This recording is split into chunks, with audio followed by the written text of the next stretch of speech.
Hi everyone, good morning. How are you today? Fine? I hope so. And this morning talk, we will talk about lesson plan. This video is to fulfill my duty of midterm examination of professional teacher program in UNUSA. Jadi, pembicaraan hari ini yaitu kita menjelaskan tentang modul ajar kurikulum merdeka. Yang ingin saya sampaikan atau yang ingin saya jelaskan ini tentang modul ajar kurikulum merdeka. Di mana modul ini saya terapkan di SMPN 57 Surabaya, tempat saya belajar atau tempat saya magang sebagai calon guru. Saya di SMPN 57 ini mengampu mata pelajaran bahasa Inggris di kelas 9H.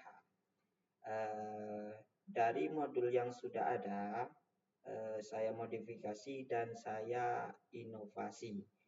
Di mana pada awalnya di dalam modul ini belum ada elemen atau domain capaian pembelajaran. Di modul ini tepatnya kita akan fokus kepada chapter 2 taking trip di unit 3, di mana modul ini untuk 2 pertemuan atau setara dengan 6 JP atau 3 kali 40 menit.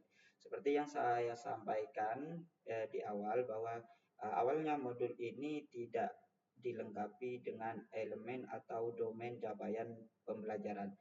Bisa kita lihat di elemen ini, di modul ini ada elemen menyimak, berbicara, atau juga ada elemen membaca, memirsa, dan juga elemen menulis dan mempresentasikan.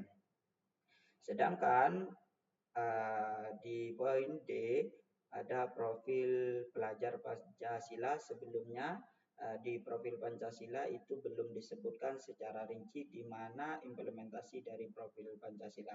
Seperti yang tampil di layar, di mana saya melengkapi sebagai bentuk modifikasi yang saya lakukan, yaitu sebagai contoh pada poin 1, beriman dan bertakwa kepada Tuhan Yang Maha Esa dan berakhlak mulia. Di sini implementasinya peserta didik berdoa sesuai dengan keyakinan masing-masing sebelum memulai kelas dan berperilaku yang baik dan tertib selama mengikuti kegiatan pembelajaran. Untuk prasarana tidak jauh berbeda dari modul yang sebelumnya, juga target peserta didik, jumlah peserta didik tidak jauh, tetapi di model pembelajaran itu pada awalnya belum dijelaskan secara terperinci, hanya model pembelajaran tatap muka seperti itu. Sedangkan modifikasi yang saya lakukan yaitu dengan penambahan secara rinci bahwa modul ini model pembelajarannya pendekatan inquiry learning, dan juga model pembelajarannya kalau di pertemuan pertama yaitu problem based learning, di pertemuan kedua ada model pembelajaran project based learning. Yang sebelumnya di mana modul ini tidak menjelaskan secara rinci modul ini digunakan untuk 1 pertemuan atau 2 pertemuan.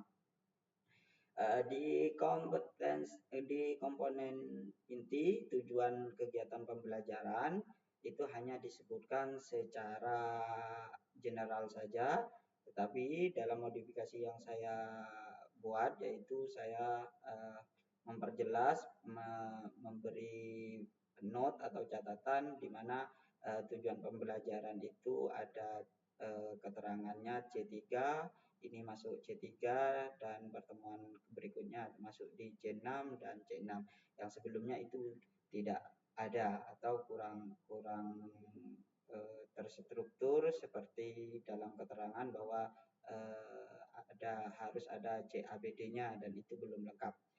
Selain itu, inovasi yang saya buat dalam tujuan pembelajaran di modul pertama itu tidak tercantum indikator capaian pembelajaran. Dan saya modifikasi serta berinovasi bahwa bagaimana kita bisa tahu tujuan pembelajaran itu sudah tercapai, yaitu melalui dengan indikator, atau kita bisa melihat indikatornya. Seperti contoh aktivitas tujuan pembelajaran yang pertama, melalui aktivitas mandiri dalam kegiatan menceritakan pengalaman pribadi, peserta didik dapat mengemukakan cerita tersebut dengan tepat sesuai dengan kajian teori pada buku pembelajarannya. Kita bisa melihat tujuan pembelajaran ini sudah tercapai melalui apa? Di sini ada indikatornya, yaitu menceritakan pengalaman pribadi. Indikator peserta itu sudah menguasai atau belum. Indikator pertama, peserta didik dapat menyusun dan menceritakan pengalaman pribadi dengan menggunakan struktur yang tepat, orientasi, urutan peristiwa, dan reorientasi sesuai dengan teori yang terdapat dalam buku pembelajaran. Indikator kedua, peserta didik dapat menggunakan kosakata dan tata bahasa yang sesuai untuk mendukung kejelasan cerita yang disampaikan, seperti halnya contoh penggunaan simple past atau past continuous. Ini tidak jauh berbeda, pemahaman bermakna tidak jauh berbeda, namun saya cuma menambahkan atau memodifikasi sendiri. Di sini ada pemahaman bermakna secara jelas. Be reading, read every context for specific information about experience. Speaking, tell a story of experience. Writing, write sentences based on every context. Write every context. Ini sebagai inovasi saya atau tambahan terhadap modul ini. Untuk pertanyaan pemantik, ya tidak jauh berbeda, namun saya hanya memodif sedikit. Di dalam persiapan, ini persiapan sebelum pembelajaran, di modul pertamanya belum ada, namun saya modifikasi dan menambah persiapan pembelajarannya, termasuk poin-poin yang ada di sini. Untuk kegiatan pembelajaran sendiri, sebelumnya di modul itu tidak dijelaskan secara rinci untuk waktu yang dibutuhkan, alokasi waktu yang dibutuhkan, dan juga langkah-langkahnya tidak begitu terperinci. Namun dengan itu saya modifikasi dan inovasi sendiri seperti yang ada pada layar ini. Ini kegiatan pembuka, kegiatan pendahuluan membutuhkan alokasi waktu 15 menit dengan kegiatan yang ada di layar. Untuk kegiatan inti sendiri saya mengalokasikan 90 menit, di mana 30 menit ini dibutuhkan di section 1 say what you know, di mana dalam hal ini seperti tujuan pembelajaran pada poin pertama itu menceritakan atau telling story or sharing experience, kegiatan inti yang menjadi goal daripada tujuan pembelajaran. Sedangkan untuk section yang kedua, reading, yaitu 30 menit alokasinya untuk kegiatan seperti yang ada di sini. Ini untuk reading text. Nah, ini sebagai pemenuhan dari tujuan pembelajaran, peserta didik dalam kelompok ini melengkapi dan mempresentasikan hasil kerja kelompok, di mana murid atau peserta didik diberikan teks untuk reading, lalu diberikan LKPD untuk menyelesaikan tugasnya. Setelah itu dipresentasikan untuk sebagai pemenuhan daripada tujuan pembelajaran pada pertemuan pertama. Setelah itu kami beri waktu untuk ice breaking, menghindari kejenuhan yang ada di kelas. Language fokusnya ini saya membutuhkan 30 menit untuk kegiatan-kegiatan penjelasan simple past, past continuous, penggunaan while and when. Ini pada pertemuan pertama. Setelah itu kegiatan penutup membutuhkan waktu 10 menit. Sedangkan untuk pemenuhan tujuan pembelajaran poin 3 dan 4 di pertemuan kedua tidak jauh berbeda. Alokasi waktu yang dibutuhkan untuk pendahuluan 15 menit dengan kegiatan-kegiatan seperti yang tampil di layar. Di kegiatan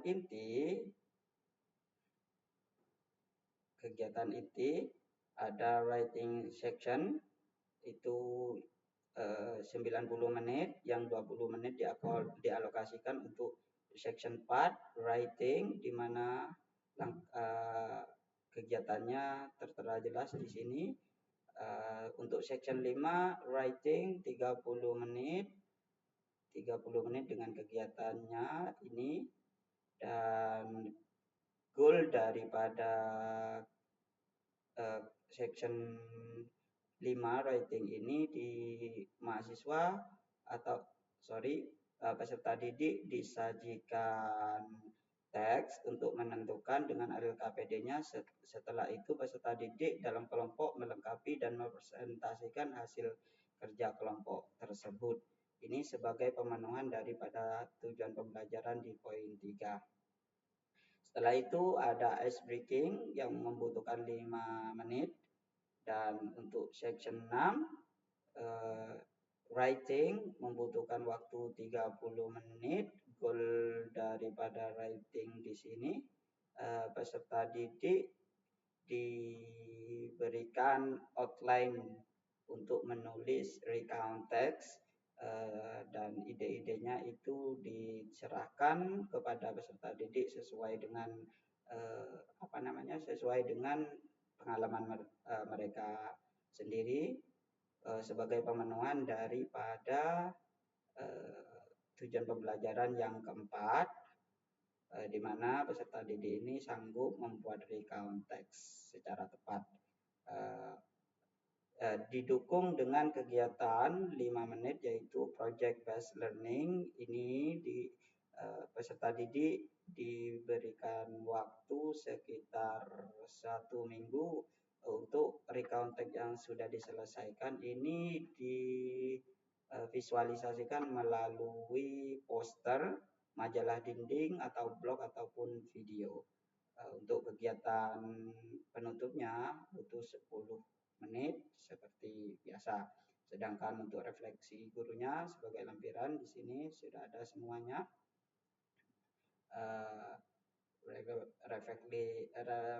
Refleksi peserta didik sudah terpenuhi di sini.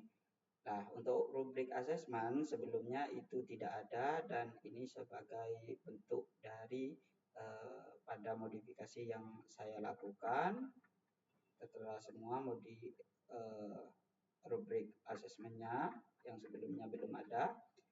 Dan inovasi daripada kegiatan pembelajaran di mana saya buat di sini media pembelajarannya yang awalnya memang media manual tidak ada. Di sini saya gunakan alternatif media pembelajarannya menggunakan Prezi, Sparkle, VideoScribe, Canva, PowerPoint, dan Powtoon. Untuk lembar LKPD-nya pada sebelumnya sudah ada, namun tidak mencantumkan spesifik, tidak mencantumkan teks recount-nya, juga pertanyaannya gitu. Tapi yang menjadi inovasi saya dalam LKPD ini, saya memberikan alternatif penyediaan LKPD berbasis online seperti Jotform, Quizzes, Kahoot, dan Wordwall. Itu saja yang